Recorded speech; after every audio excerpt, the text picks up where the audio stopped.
So let's talk about another latest speaking part 2 topic. Describe a long term goal you would like to achieve. कि कोई भी गोल जो आप future में achieve करना चाहते हो और जो आपका लॉन्ग टर्म का मतलब है कि जो आपने काफ़ी टाइम से सोचा हुआ है कि मेरे को ये करना ही करना है। आपसे ये भी पूछ सकते हैं describe a goal you want to achieve या फिर describe a dream you want to achieve in the future. So let's see. You should say what the goal is कि ये कौन सा गोल है. How long have you had this goal कि आपका ये गोल कब से है, कितना टाइम हो गया है. How you would achieve it, आप इसको अचीव कैसे करोगे. When you would achieve it, और कब तक अचीव कर लोगे. And explain why you set this goal, और आपने ये गोल क्यों सेट किया था. So let's see the sample answer. Well, setting up goals plays an important role in everyone's life in order to achieve success. कि goals set करना बहुत ज़्यादा इम्पोर्टेंट है हर किसी की लाइफ में ताकि वो सक्सेस को अचीव कर सके. Although I have a number of goals that I wish to achieve in the upcoming time कि मेरे बहुत सारे ऐसे गोल्स हैं जो मैं फ्यूचर में अचीव करना चाहती हूँ. But here I would like to talk about a particular long term goal that I would like to achieve. But मैं यहाँ एक पर्टिकुलर लॉन्ग टर्म गोल की बात करना चाहूँगी कि जो मेरे को अचीव करना है. So this goal is none other than learning the French language कि ये कैसा गोल है. इस गोल का नेम है फ्रेंच लैंग्वेज को सीखना. ये मेरा मोटिव है. आपको न इसमें देखो सॉरी आपको ना ये भी इसमें ये वाला क्यू कार्ड भी कवर हो जाएगा. Describe a course that you want to learn in the future. ठीक है कि French language. I vividly remember I made up this goal when I used to study in the 10th grade. मैंने ये गोल जब बनाया था कि जब मैं 10th ग्रेड में थी. At that time there was a seminar at my alma mater. Alma mater का मतलब होता है स्कूल जहाँ हम स्टडी करते थे इन द पास्ट टाइम.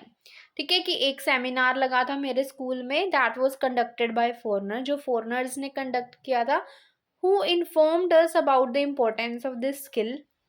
जिन्होंने मेरे को सिखाया कि उन्होंने हमें सिखाया था कि इस स्किल की क्या क्या इंपॉर्टेंस है. As well as how it will be helpful in the future कि ये फ्यूचर में कैसे हेल्पफुल हो सकता है ये सीखना. That day I promised myself to learn this skill. उस दिन मैंने अपने आप को प्रोमिस किया कि ये वाली स्किल तो मैं सीखनी है. ठीक है. In order to achieve this skill, और इस स्किल को अचीव करने के लिए I would take admission to a renowned institute called language solution. तो इस गोल को अचीव करने के लिए मेरे को सबसे पहले तो एक इंस्टीट्यूट में एडमिशन लेना पड़ेगा जिसका नाम है language solution which is located a stone's throw away from my place. जो कि मेरे घर के पास में ही है. A stone's throw away is an idiom that is used to say near by. After learning the basics from this institute, और इससे सीखने के बाद जितने भी बेसिक्स होते हैं इस लैंग्वेज के सब कुछ सीखने के बाद I would try to converse with the people on the social platforms with the foreigners.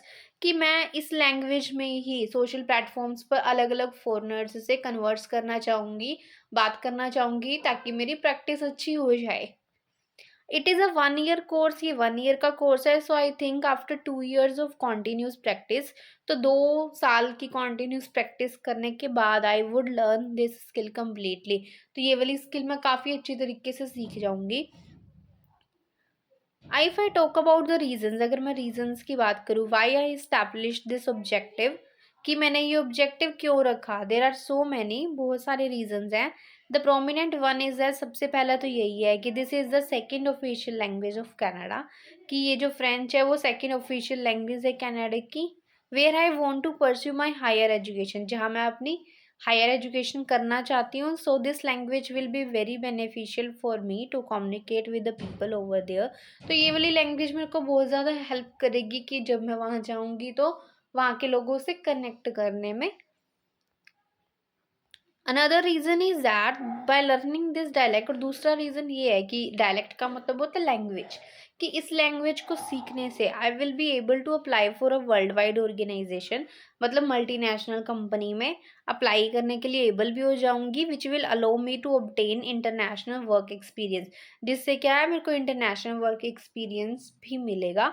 Apart from that, और इसके अलावा learning this course will open a door to new occupation of French language teacher. और इस course को सीखने के बाद मेरे को एक नई अपॉर्चुनिटी मिलेगी, एक नई जॉब का दरवाजा खुलेगा मेरे लिए, वो क्या है, फ्रेंच लैंग्वेज टीचर। अब अगर आपके पास कीवर्ड आता है कि describe a job you would like to achieve, तो यहाँ पे आप फ्रेंच लैंग्वेज टीचर का भी बोल सकते हो, बाकी सब तो सेम ही रहेगा, आपको जस्ट स्टार्टिंग में चेंज करना है। सो all in all, this is a long term objective that I hope to accomplish in the near future। कि ये एक ऐसा लॉन्ग टर्म ऑब्जेक्टिव है जो मैंने चाहती हूँ कि मैं in the near future complete कर पाऊँ। So that's the end of the video. Thank you so much for watching. Don't forget to like share and subscribe.